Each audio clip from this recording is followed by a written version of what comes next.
Okay, hello everyone. Last time जो video बना था, कल मेरी तबीयत थोड़ी ठीक नहीं थी, तो उसकी वजह से शायद मुझसे उतना बोला ही नहीं जा रहा था। हालांकि काफ़ी कोशिश की मैंने, बट शायद नहीं था वो ऑडिबल।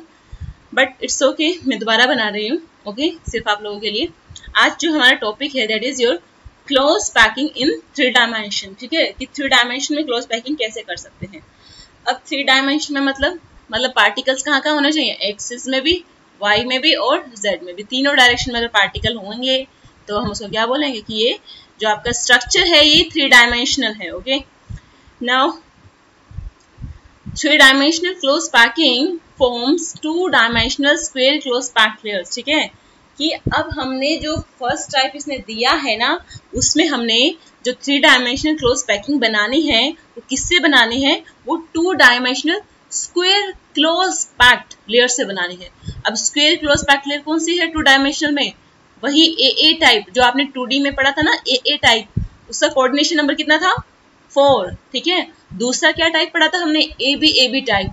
ठीक है, उसको हम क्या बोलते हैं, हेक्सागोनल क्लोज पैकिंग, और कोऑर्डिनेशन नंबर था 6। ठीक है, तो इसमें हमने किससे बनानी है 3 डायमेंशन, हमने बनानी है 2 dimensional square close packed layer से। ठीक है, अब देखिए यहाँ पर कैसे करना है। ये देखिए आप यहाँ पर ये वाली मान लो सपोज करो आपकी फर्स्ट लेयर है, ये वाली जहाँ पर एरो दिख रहा है ना आपको, ये आपकी फर्स्ट लेयर है। इसके ऊपर जो ये लेयर मैंने लगाई है ये वाली, ये कैसी होगी, ये एग्जैक्टली आइडेंटिकल है नीचे वाली की, है ना। इन दोनों लेयर्स में कोई डिफरेंस दिख रहा है आपको, नहीं दिख रहा ना। ये बिल्कुल इसके सीध में है, ये इसकी एकदम ऊपर है, ये भी इसके एकदम अलाइन हो रखा है, ये भी इससे अलाइन है एकदम। ठीक है, तो मतलब ये जो लेयर है और ये जो लेयर है ये सब क्या है, आइडेंटिकल है। थर्ड वाली भी क्या होगी, आइडेंटिकल। नाउ ये तो हो गया आपका एक्स एक्सिस, है ना। जब आपने इसको ऊपर ऊपर अरेंज कर दिया तो आपने सपोज किया कि आपने इसको वाई एक्सिस में पार्टिकल को अरेंज कर दिया। ठीक है, this one is your Y axis now. ठीक है, अब जेड कौन सा हो सकता है, तो ये इधर जो पार्टिकल अरेंज किया ना आपने इस डायरेक्शन में भी, पीछे इसकी तरफ, है ना, ये क्या है, ये जेड डायरेक्शन है।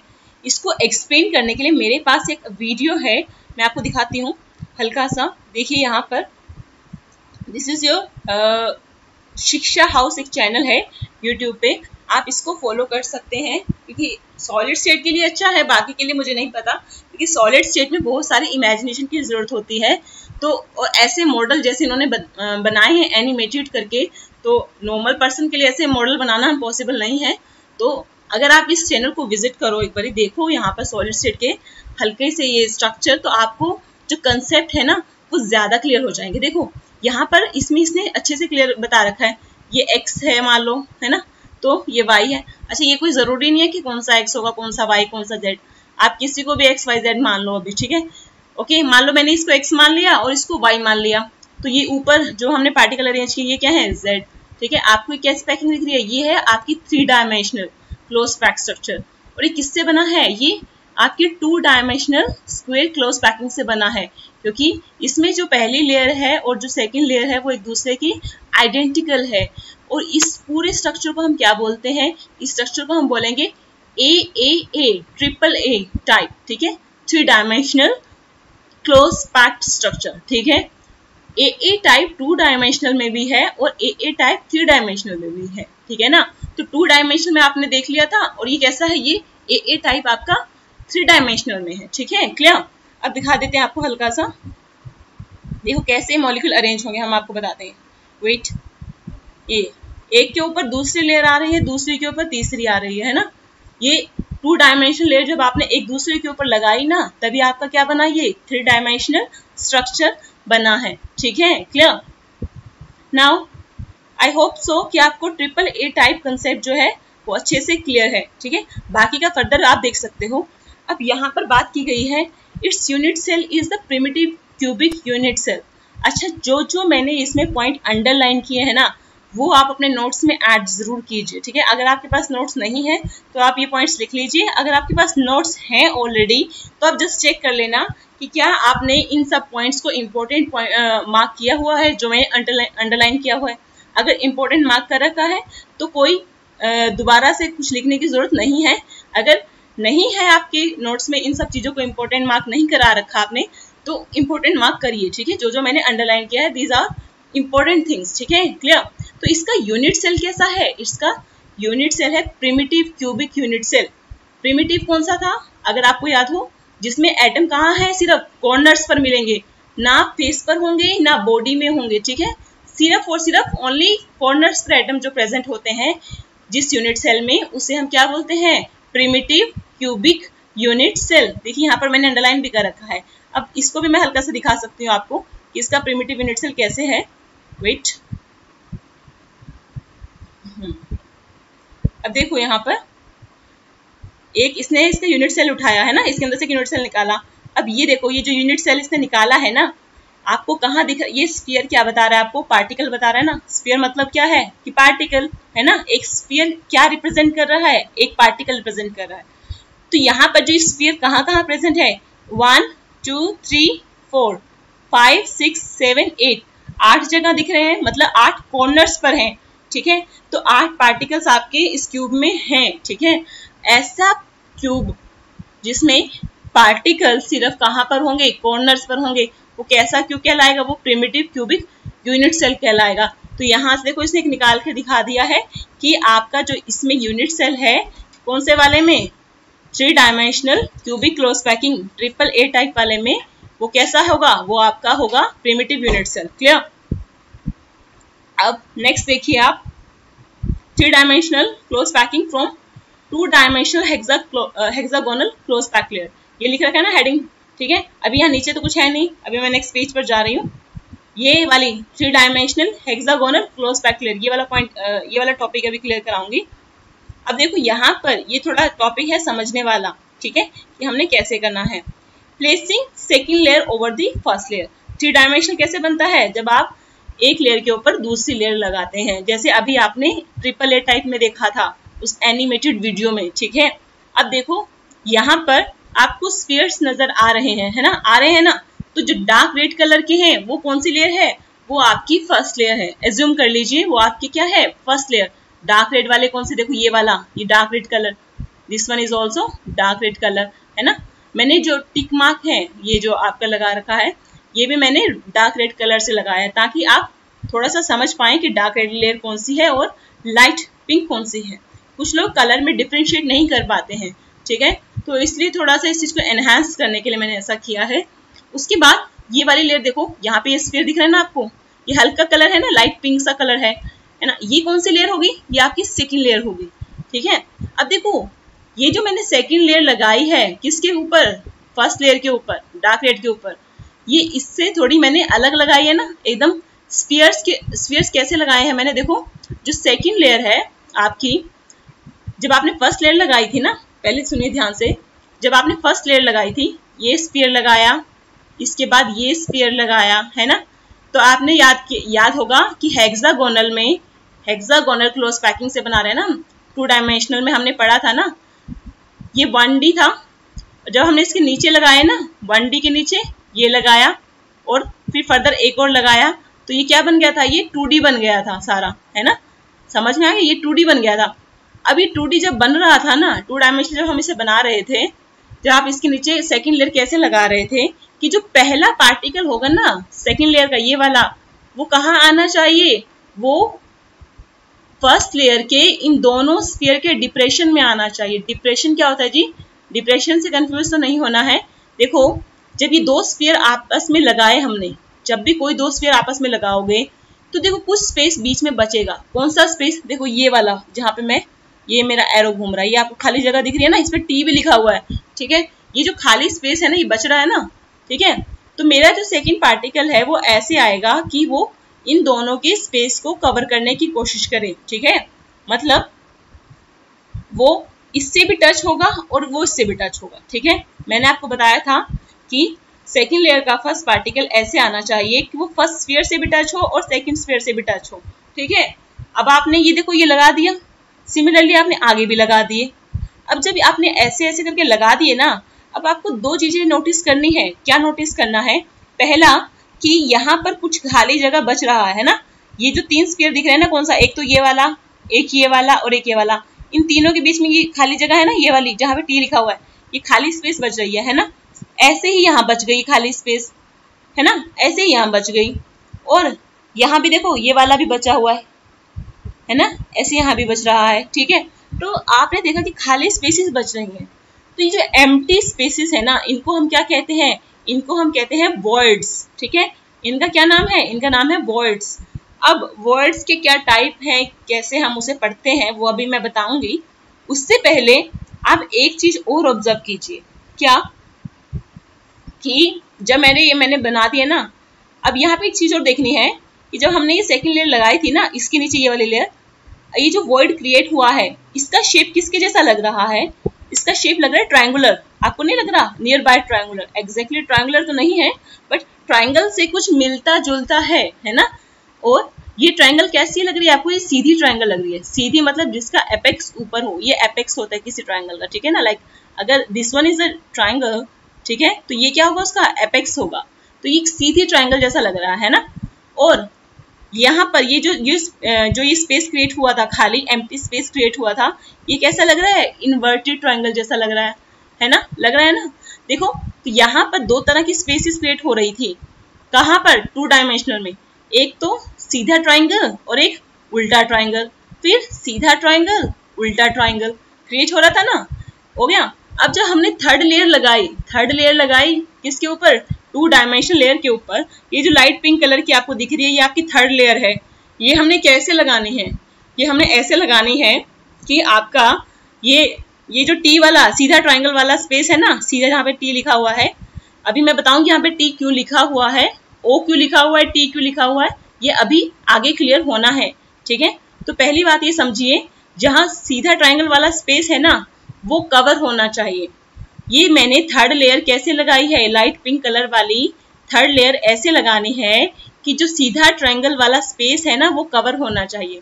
कवर कैसे, बाहर से कवर हो सकता है ना। अब मैंने इसके ऊपर लगा दी है ना, देखो अगर ये यहाँ पर स्फीयर ना होता, ये लाइट पिंक कलर का, तो आपको ये खाली स्पेस दिखती है ना, खाली स्पेस दिखती ना। अब मैंने क्या किया, मैंने इसके ऊपर एक स्फीयर लगा दिया लाइट पिंक कलर का, है ना, ये थर्ड डायमेंशन वाला। ठीक है, जो थर्ड डायमेंशन मैंने थर्ड लेयर वाला ये जो लाइट पिंक कलर का मैंने इसके ऊपर स्फीयर लगा दिया, इसने क्या किया है, इसने इस स्पेस को कवर किया है। ठीक है, बाहर से देखने से क्या लगेगा कि स्पेस आपका भर गया है। ठीक है, सिमिलरली मेरा सेकंड स्फीयर भी ऐसा होगा कि जो मेरे सीधे ट्रायंगल वाला गैप है उसको कवर करेगा। सब्सिक्वेंटली मेरी फर्दर सारे स्फीयर इस तरह से लगे होंगे कि जो सीधा ट्रायंगल वाला स्पेस है वो कवर होना चाहिए। ठीक है, ओके। देखो अब ये जो आपने सीधा ट्रायंगल वाला स्पेस जो आप कवर कर रहे हैं ना, ये सिर्फ बाहर से ही कवर हो सकता है। बाहर से मतलब क्या, बाहर से जब आप देखोगे ना, तो सिर्फ देखने से आपको लगेगा कि हाँ यहाँ पर कुछ खाली जगह नहीं है, बट इनके बीच में खाली जगह कुछ ना कुछ बचेगी। कैसे बचेगी अभी मैं बता देती हूँ, थोड़ा सा कंफ्यूज नहीं होना है। ये देखो, ये है आपकी ये वही वाला सीधा ट्रायंगल को जब हम कवर कर रहे हैं ना, उसकी बात कर रही हूँ मैं। ठीक है, सीधे ट्रायंगल को जब हम कवर करेंगे। ठीक है, क्लियर। मान लो ये आपकी ट्रायंगल है, ठीक है, ये तीनों आपके सपोज करो फर्स्ट लेयर के हैं। कौन से, लाइट स्काई कलर का जो दिख रहा है ना, स्काई कलर कह लो, लाइट स्काई कह लो, कि तीन जो स्फीयर दिख रहे हैं सपोज करो ये किसके हैं, ये फर्स्ट लेयर के हैं, है ना, जो 2 डायमेंशन मैंने बनाई थी 2D लेयर। अब ये जो आपका रेड कलर का है, ये कौन सी लेयर का है, ये थर्ड लेयर का है। ये इसलिए लगाया गया है ताकि इनके बीच में जो पहले जगह बची हुई थी ये क्या हो जाए, भर जाए। बट देखो अब यहाँ पर फर्दर मान लो सपोज करो पहले ये लेयर नीचे लगा दी मैंने, इसके ऊपर से मैं इसको लेकर आ रही हूँ, है ना, लेकर आ रही हूँ, इसके ऊपर रखूंगी। ठीक है ना, ताकि ये जो खाली जगह वो भर जाए देखने से। बट आप देखो ये हल्का सा इन्होंने छोटा सा स्फीयर बना रखा है ना, पर्पल से कलर का। ये क्यों बनाया हुआ है कि अगर आप इसके ऊपर ये बॉल रख भी दें, ये स्फीयर रख भी दें इसके ऊपर, तो हल्की सी बीच में जगह खाली बच ही जाएगी। ठीक है, थोड़ी जगह बीच में खाली बचेगी। ये जो खाली जगह है इसका नाम इन्होंने दिया है टेट्राहेड्रल होल, या इसे बोलते हैं टेट्राहेड्रल वॉइड्स। ठीक है, होल भी क्या होता है, खालीपन, है ना, वॉइड का मतलब भी क्या है, एम्प्टी स्पेस। ठीक है, टेट्राहेड्रल क्यों कहा गया है, ये पॉइंट है। ठीक है, इसका नाम टेट्राहेड्रल क्यों पड़ा, देखो अभी क्या करना है इस चीज को समझने के लिए। आप ये 4 स्फीयर आपको दिख रहे हैं ना, 3 नीचे दिख रहे हैं, 1 2 3 और एक ऊपर दिख रहा है। तीनों स्फीयर के सेंटर्स ड्रॉ करो। सेंटर्स मतलब जो हर स्फीयर का एक सेंटर है ना, मान लो इसका सेंटर यहाँ पर है तो इसको पेंसिल से यहाँ पर सेंटर ड्रॉ कर दो। यहाँ पर इसका सेंटर होगा, यहाँ पे ड्रॉ कर दिया, इसका यहाँ पर होगा, यहाँ पे ड्रॉ कर दो सेंटर, और इसका यहाँ पे ड्रॉ कर दो। ठीक है, आपको 4 सेंटर्स मिल गए हैं, मतलब आपको 4 पॉइंट्स मिल गए हैं। ठीक है, सेंटर क्या होते हैं, पॉइंट्स ही तो होते हैं। ठीक है, 4 पॉइंट्स मिल गए। अब इसका नाम रख दीजिए ए, कौन से वाले का, जहां पे मेरा एरो है, इसको दीजिए नाम ए, इसको दीजिए बी, ठीक है, इसको दीजिए डी, और ऊपर वाले को क्या देना है, सी। ठीक है, इसको सी दे दीजिए। ठीक है, आप जैसे मर्जी कर सकते हो, नाम आगे पीछे भी कर सकते हो, कोई ऐसी बड़ी बात नहीं है। ठीक है, अब देखो जब ये चारों आपने कर दिया ना, अब यहाँ पर मैं आपको दिखा देती हूँ। सपोज करो ये वाला ए है, ये ए, ये वाला बी है, ओके, ये वाला सी है, ओके, और जो ऊपर से आ रहा है, ये वाला ऊपर से आ रहा है, ये है डी है आपका। ठीक है, जब आपने इनके सारे पॉइंट्स को आपस में जोड़ा तो ये कैसा शेप बना हमारे पास, इन चारों पॉइंट्स को जोड़कर हमें मिला टेट्राहेड्रन। ठीक है, मतलब इस होल में कैसा शेप बन रहा है, टेट्राहेड्रन शेप बन रहा है। तो इस होल को क्या कहेंगे, इस होल को कहेंगे टेट्राहेड्रल होल। ठीक है, ये कब बना है, जब आपने सीधे जो ट्रायंगुलर होल्स थे आपके, उनको आपने थर्ड लेयर से कवर किया। ठीक है, क्लियर, मतलब ट्रायंगुलर होल्स को जब भी आप थर्ड लेयर से कवर करोगे तो आपका क्या बनेगा, आपका बनेगा टेट्राहेड्रल वॉइड्स। ठीक है, अब देखो जब आपने इस तरह का अरेंजमेंट कर दिया है ना, हमने एक चीज और नोटिस करनी है कि यहाँ पर बीच बीच में कुछ और खाली जगह बच रही है। कौन सी, ये जहां पर ओ लिखा हुआ है, ये ओ वाली जगह कब बच रही है, जब आपने थर्ड लेयर लगा दी है। थर्ड लेयर लगाने के बाद सारे जो पहली लेयर के जो खाली वर्ड्स है या एम्प्टी स्पेसेस थी ना, कौन सी थी पहली लेयर के एम्प्टी स्पेसेस, सीधी ट्रायंगल और उल्टी ट्रायंगल है ना, ये वाला भी, ये वाला भी, ये वाला भी, ये वाला भी, ये भी, ये भी। ठीक है, ये सब फर्स्ट में जो पहले आपने लेयर लगाई थी ना 2 डायमेंशनल, उसके क्या थे, ये उसके ये एम्प्टी स्पेसेस थे या उनके ये वॉइड थे। ठीक है, तो सारे वॉइड फिल नहीं होते हैं जब आप थर्ड लेयर लगाते हो। यहाँ पर कुछ और खाली जगह बच रही है, कौन कौन सी, ये जहाँ पे ओ लिखा हुआ है, एक यहाँ पे ओ लिखा हुआ है ना, जो जो ये ओ लिखा हुआ है ना, ये कब बची है, जब आपने थर्ड लेयर लगा दी है, लगाने के बाद। ठीक है, अब देखो ये कैसे बना है, ये ओ जो खाली जगह है कैसी बची है, नीचे क्या दिख रहे हैं आपको, 2 डायमेंशनल जो लेयर थी पहले वाली रेड कलर की, ये देखो इसके 3 स्फीयर दिख रहे हैं, 3 पार्टिकल दिख रहे हैं, एक ये वाला दिख रहा है। सिमिलरली सेकेंड लेयर के कौन कौन से पार्टिकल दिख रहे हैं, एक ये वाला दिख रहा है, एक ये वाला दिख रहा है, और ये वाला दिख रहा है। तो आपको क्या लग रहा है कि कैसे बना होगा, कि पहली लेयर का जो, पहली लेयर में क्या देखा आपने कि एक तो ऊपर है स्फीयर, 2 स्फीयर क्या है, नीचे है ना। पहली लेयर के क्या है, एक स्फीयर ऊपर है और 2 स्फीयर नीचे हैं। और सेकेंड लेयर के क्या होंगे, 2 स्फीयर ऊपर होंगे और 1 स्फीयर नीचे होगा। ठीक है, उल्टा होगा अरेंजमेंट स्फीयर्स का, तभी तो ये क्या होगा, ये ओ तरह का वॉइड जनरेट होगा। अब मैं आपको बता दूं कि ये ओ वॉइड कैसा है, अभी इसको थोड़ा सा और डिटेल में पढ़ लेते हैं हल्का सा। यहाँ पर इमेजिन करो, देखो ये बना रखा है, ये लाइन मैंने खुद ड्रॉ की है। ठीक है, क्यों की है, ताकि आप कंफ्यूज ना हो, बुक में ऐसे ही बना रखा है तो तुम्हें समझ में नहीं आएगा कि ये इसका पार्ट है या इसका पार्ट है नीचे वाले का। क्लियर, अब देखो ये जो लाइट स्काई कलर की दिख रहे हैं ना, 3 स्फीयर है ना, ये कौन सी लेयर है, ये आपकी फर्स्ट लेयर है। और जो डार्क रेड कलर के दिख रहे हैं ये आपकी सेकेंड लेयर है। आपने क्या किया है, फर्स्ट लेयर के ऊपर सेकेंड लेयर को रखा है, फर्स्ट लेयर के ऊपर सेकेंड लेयर को रखा है।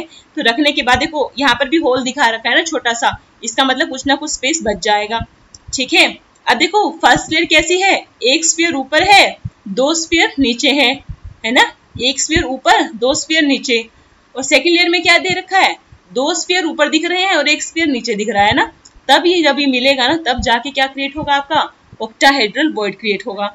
अब ये ऑक्टाहेड्रल क्यों कहलाया, यहाँ पर भी आपको सेम चीज कर सकते हो, कौन सी, कि आप इनका नामकरण कर दीजिए। नामकरण कैसे करना है, इसको दे दो ए, इसके सेंटर को, इसको बी, इसको सी दे देना, इसको दे देना ई, इसको दे देना एफ और इसको दे देना डी। ठीक है, अब ये 6 पॉइंट्स बन गए हैं। ठीक है, 3 ऊपर और 3 नीचे, 3 ऊपर और 3 नीचे। अब इन 6 पॉइंट्स जब आपस में आप ज्वाइन करोगे ना हर जगह से पॉसिबल वे में, तो आपको एक ऑक्टाहेड्रन की शेप नजर आएगी। दैट इज वाई इस होल का नाम क्या है, ऑक्टाहेड्रल होल।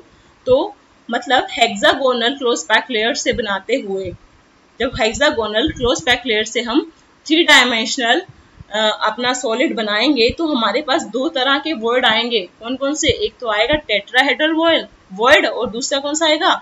Octahedral word. ठीक है, तो दो टी क्या डिनोट करता है? टी डिनोट करेगा आपका टेट्राहेड्रल एंड ओ क्या डिनोट करेगा? ओ डिनोट करेगा ऑक्टाहेड्रल। ठीक है, आई होप कि टेट्राहेड्रल एंड ऑक्टाहेड्रल वर्ड्स में आपको कोई डाउट नहीं रहा होगा। अब यहाँ पर एक बड़ा इंपॉर्टेंट फॉर्मूला है, अभी हम आपको दिखा देते हैं हल्का सा। हाँ, इंपॉर्टेंट फॉर्मूला है, इसको अंडरलाइन कीजिए। ठीक है, अंडरलाइन करना है मतलब कि आपने लिख लेना है कि इंपॉर्टेंट है। अब देखो ये फॉर्मूला क्या कहता है कि let the number of close packed spheres be n। क्या माना जाता है? मान लो, लेट मतलब मान लो कि number of close packed sphere. Close packed sphere कौन है जी? क्लोज पैक्ड स्फीयर कोई नहीं है, आपके पार्टिकल है। ठीक है, किसी यूनिट सेल में कितने पार्टिकल है, सपोज करो वो मान लिया क्या है, वो आपके n है। आप स्फीयर क्या रिप्रेजेंट कर रहे हैं? पार्टिकल रिप्रेजेंट कर रहे हैं ना, तो नंबर ऑफ स्फीयर्स क्या बताएगा? Number of particles. वो हमने क्या माने हैं? वो हमने माने हैं n। ठीक है, तो अब आपने देखो फॉर्मूला क्या कहता है कि जितने नंबर ऑफ पार्टिकल्स होंगे, जितने नंबर ऑफ पार्टिकल्स होंगे उतने ही क्या होंगे? उतने ही ऑक्टाहेड्रल वर्ड्स होंगे। मान लो n नंबर ऑफ पार्टिकल्स हैं तो n ही आपके ऑक्टाहेड्रल वर्ड्स जनरेट होंगे। ठीक है, और टेट्राहेड्रल वर्ड्स कितने होंगे? टेट्राहेड्रल वर्ड्स होंगे 2n, मतलब दो गुने होंगे, डबल होंगे। डबल किसका? ऑक्टाहेड्रल वर्ड्स का। तो आपको अगर ये पता चल जाए ना कि किसी यूनिट सेल में कितने पार्टिकल हैं, तो आप बड़ी इजीली बता सकते हो कि उस यूनिट सेल में कितने ऑक्टाहेड्रल वर्ड्स होंगे और कितने टेट्राहेड्रल वर्ड्स होंगे। जैसे कि मान लीजिए कि आपका बीसीसी है यूनिट सेल। ठीक है, बीसीसी में क्या था? कितने नंबर ऑफ पार्टिकल थे? कितने थे? 2, है ना। अब जब 2 पार्टिकल हैं तो 2 ही क्या हो जाएंगे? Octahedral words. अब 2 ऑक्टाहेड्रल वर्ड्स होंगे तो टेट्राहेड्रल वर्ड्स कितने हो जाएंगे? 4। ठीक है, इज इट क्लियर? ये फॉर्मूला बहुत इंपॉर्टेंट है, इससे क्वेश्चंस अक्सर देखने को मिल जाते हैं। जनरली शॉर्ट्स 1 मार्क में मिलता है। ठीक है, कभी हार्डली कभी हुआ होगा कि 2 मार्क्स में आए, बट जो आजकल क्वेश्चंस आते हैं ना पीसा पैटर्न पर, उसमें इस कंसेप्ट से 1 मार्क्स में क्वेश्चन आने के चांसेस रहते हैं। ठीक है, क्लियर? अब सेकंड लेयर हमने प्लेस करी थी, है ना। फर्स्ट लेयर के ऊपर सेकंड लेयर प्लेस करी तो 2 तरह के वर्ड जनरेट हुए थे, टेट्राहेड्रल एंड ऑक्टाहेड्रल। अब जब हम थर्ड लेयर प्लेस करेंगे, थर्ड लेयर किसके ऊपर प्लेस करनी है? सेकंड लेयर के ऊपर। ठीक है, तीसरी लेयर लगाएंगे। ठीक है, ये लेयर बाय लेयर चल रहा है काम। ठीक है, थर्ड लेयर लगाएंगे तो हम थर्ड लेयर 2 तरीके से लगा सकते हैं।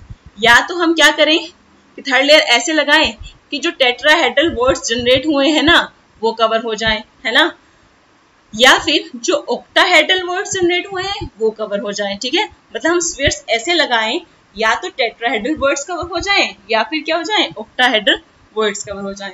तो हमने ये नोटिस किया कि जब हमने टेट्राहेड्रल वर्ड्स कवर कर रहे थे ना, हम जब हमारी कोशिश क्या थी कि हम टेट्राहेड्रल वर्ड्स को कवर करें, तब हमने देखा कि 1 मिनट इसको हल्का सा शो कर देती हूँ। ये रहा, ये सपोज करो आपकी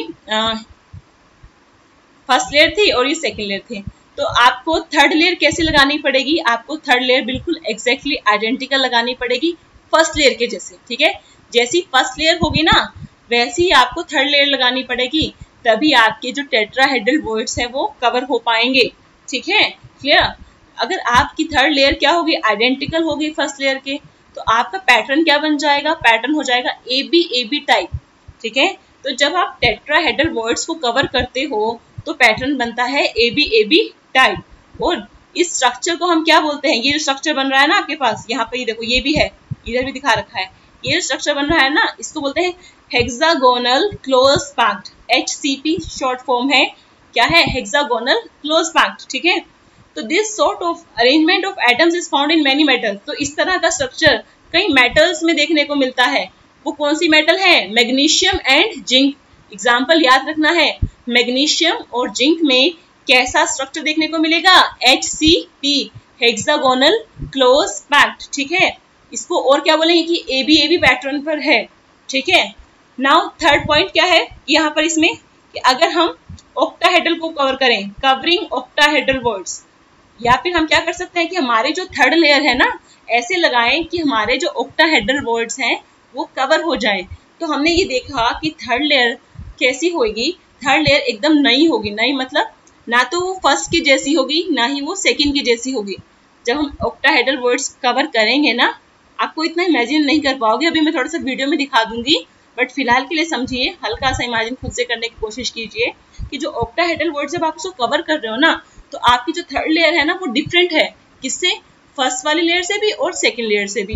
तो जब वो डिफरेंट है तो उसका नाम भी हमको डिफरेंट देना पड़ेगा, है ना। हमने माना कि मानो वो क्या है, सी, उसका नाम क्या दे दिया, सी।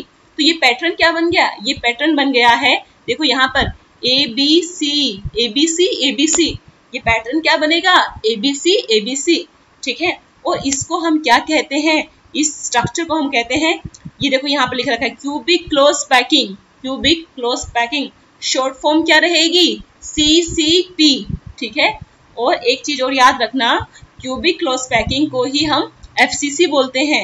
एक ही बात है, अगर फेस सेंटर्ड क्यूबिक लिखा है या क्यूबिक क्लोज पैकिंग लिखा है, या मतलब या तो FCC लिखा है या फिर CCP लिखा है, दोनों एक ही बात है, कंफ्यूज नहीं होना। अगर कहीं पर CCP लिखा है तो समझ जाइए वो क्या है, वो FCC है, ठीक है, क्लियर। अब यहाँ पर हमने जो बात की है, दो तरह की थर्ड लेयर लगाई हमने दो तरीके से। एक बार हमने टेट्राहेड्रल वर्ड्स को कवर किया, दूसरे केस में हमने ऑक्टाहेड्रल वर्ड्स को कवर किया। जब हम टेट्राहेड्रल वर्ड्स को कवर कर रहे थे तो हमने देखा कि हमारी जो थर्ड लेयर है वो कैसी है, वो फर्स्ट लेयर की जैसी ही है। तो पैटर्न क्या बन गया, ए बी टाइप बन गया है, ठीक है। बट जब हमने ऑक्टाहेड्रल वर्ड्स को कवर किया तो हमने देखा कि हमारी जो थर्ड लेयर है वो डिफरेंट है फर्स्ट सेकंड से, ठीक है। वो कोई मतलब नई लेयर है, ना पहले वाली लेयर की जैसी है ना दूसरी लेयर की जैसी है, तो हमने उसका नाम भी अलग रख दिया। तो पैटर्न बन गया ABC, और इस स्ट्रक्चर को बोलेंगे क्यूबिक क्लोज पैकिंग या FCC, ठीक है। और ये दोनों ही स्ट्रक्चर कौन कौन से, हेक्सागोनल क्लोज पैकिंग और क्यूबिक क्लोज पैकिंग, ये दोनों ही स्ट्रक्चर इक्वली एफिशिएंट हैं। इक्वली एफिशिएंट मतलब कि अभी मैं बताती हूँ, इनकी जो एफिशिएंसी है वो 74% है। एफिशिएंसी कितनी है, 74%। एफिशिएंसी 74% होने का क्या मतलब है कि मान लो किसी का टोटल स्पेस कितना होता है, 100 ही होता है ना, 100% है। तो 100% में से 74% स्पेस में, इस स्ट्रक्चर के 74% स्पेस में ही मॉलिक्यूल प्रेजेंट है, या एटम या पार्टिकल कहाँ कितने परसेंट में प्रेजेंट है, 74% में, ठीक है। तो रिमेनिंग जो 26% है वो आपका खाली है, क्लियर, ओके, वर्ड्स की फॉर्म में, ओके, सबको पता चल गया होगा कि दोनों ही स्ट्रक्चर क्या है, इक्वली एफिशिएंट है। इक्वली एफिशिएंट मतलब दोनों की एफिशिएंसी कितनी है, 74% है। 74% होने का क्या मतलब है कि अगर 100% उनका स्पेस है ना, टोटल किसी का स्पेस 100% ही होगा ना, तो 100 में से 74% स्पेस में ही क्या है, मॉलिक्यूल या आपका पार्टिकल एग्जिस्ट करता है। बाकी जो 26% बच गया है ना, 26%, वो एम्प्टी है, वो वॉइड्स है, ठीक है, क्लियर। अब इसका कोऑर्डिनेशन नंबर हमने देखना है इन दोनों में, किसमें, हेक्सागोनल में 3 dimensional and cubic close packing 3 dimensional में हमें कोऑर्डिनेशन नंबर देखना है। कोऑर्डिनेशन नंबर भी हम आपको दिखा देते हैं।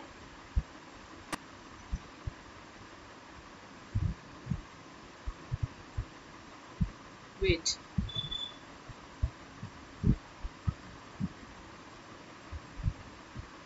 हाँ ये देखो यहाँ पर ये आपका है क्या, AB टाइप है ना, A लिखा ना, AB टाइप है, ये आपका ABC टाइप है, ठीक है। अब यहाँ पर देखो, एक मिनट इसको फुल कर देती हूँ ताकि अच्छे से क्लियर हो।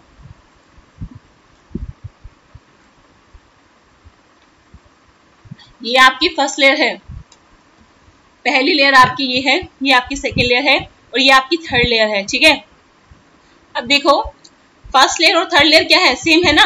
सेम कैसे, देखो पीछे एक स्फीयर दिख रहा है, आगे 2 स्फीयर दिख रहे हैं, इसमें भी पीछे एक स्फीयर दिख रहा है, आगे 2 स्फीयर दिख रहे हैं।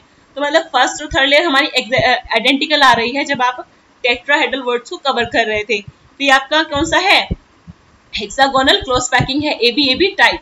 अब यहाँ पर देखो, इसमें ये फर्स्ट लेयर है, ये सेकेंड लेयर है और ये थर्ड लेयर है। क्या थर्ड लेयर और फर्स्ट लेयर आइडेंटिकल है? नहीं है। इसमें दो स्फीयर आगे हैं, एक पीछे है। इसमें एक आगे दिख रहा है, दो पीछे दिख रहे हैं। ठीक है, अब देखो, हाँ सही पॉइंट पे आ गए थे।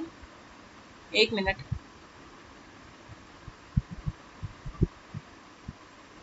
ओहो, अब इसको देखो तुम, ये इसमें जो येलो वाला है ना, इसको अज्यूम कर लो। हाँ, ये येलो वाला समझो आपका सेंटर पार्टिकल है। ठीक है, येलो वाला आपका क्या है, ये बड़ा परेशान हो रखे हैं हम। हाँ, अब क्लियर है। येलो वाला जो है आपका सेंटर पार्टिकल है। अब इससे कौन कौन टच कर रहा होगा? ठीक है, इसको हमने अज्यूम कर लिया आपको सेंटर पार्टिकल, हमें देखना है इसको कौन कौन टच कर रहा है। तो देखो, अब ये देखने में तो ऐसा लग रहा है ना कि ये जो लेयर इससे थोड़ी नीचे है, ये इससे थोड़ी ऊपर है, बट एक्चुअल में क्या है, ये लेयर बिल्कुल इससे स्टिक है। स्टिक मतलब एकदम चिपकी हुई है। ठीक है, बीच में स्पेस नहीं है, इन दोनों के बीच में कोई स्पेस नहीं है। ये सिर्फ समझाने के लिए दूर दूर किया गया है। ठीक है, सिमिलरली फर्स्ट लेयर, ये फर्स्ट लेयर भी बिल्कुल इससे चिपकी हुई है, कोई बीच में स्पेस नहीं होगा। तो ये जो येलो आपका सेंटर पार्टिकल हमने कंसिडर कर लिया, इससे कितने स्फीयर टच हो रहे होंगे? तीन तो नीचे वाले, 1 2 3, क्योंकि बिल्कुल चिपकी हुई है ना ऊपर, है ना। 3 4 5 6 7 8 9 ये टच हो रहे हैं, और तीन ऊपर से टच हो रहे हैं। कौन कौन से? 10 11 12। तो एबीसी टाइप में आपका कोऑर्डिनेशन नंबर कितना हो गया? 12। सिमिलरली एबीएबी टाइप में देखो सेम वही है।